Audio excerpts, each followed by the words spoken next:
I'm Jeff Baker of the Seattle Times. Welcome to Around the Blogosphere, our daily rapid-fire look at all the goings-on and blog posts surrounding the Seattle Mariners. And we're going to start today off with a look at Soto Mojo, where Harrison Crow takes a look at the recent news that Mariners fourth-round draft pick James Paxton, a left-handed starting pitcher from British Columbia, Canada, is on the verge of signing with the team. Now, everybody's got their opinion on how good or bad Paxton is going to be. He's pretty much taken the last year off, aside from 17 pitches he's thrown in independent league ball. And what Harrison Crow has done is he's taken a look at a couple of other one-time, very highly coveted draft picks who are pitchers who were brought up to the major league, who were drafted by major league teams, and he's going to look at their minor league stats, their first few years back from a long absence from really serious competitive baseball. And it's an interesting look. You should take a look at it. It doesn't predict anything where Paxton's concerned, but it's a good comparison to make if you're going to try to see where he's going to end up. His conclusion is that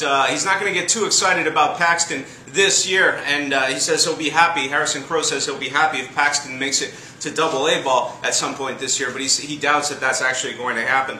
Over at Lookout Landing, they take a look, author Jeff Sullivan takes a look at, says happy 35th birthday to Bobby Madrich. You'll remember him. He was the pitcher who came out of nowhere for a really gosh-awful 2004 Mariners team. He was kind of like the Bucky Jacobson on the mound because he ended up fading out just as fast as he kind of rose up from nowhere. A Lakota Indian, became a fan favorite, made 11 pretty good starts for the Mariners on a terrible 2004 team. It's his 35th birthday today, so it's a nice look back over there. And then we move right along to Seattle Sports Insider, where author Jeff Clark has an interesting series of blog posts dealing with player development and how it's perceived by fans and media alike. And in one of the posts, he asked the question of whether or not the blogosphere has evolved in its ability to perceive what's going on in baseball.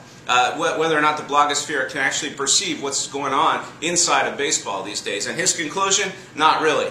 So it's an interesting thing to take a look at. You should go and have a look at that series of posts that appeared this morning.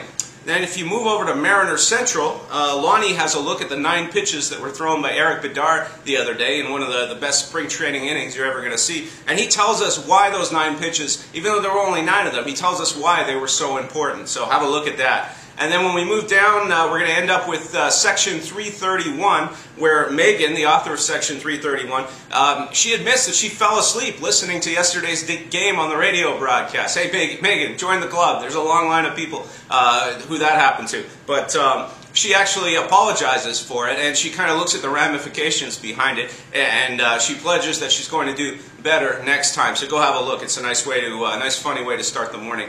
Anyway, I'm Jeff Baker of the Seattle Times. I'll see you out at the ballpark.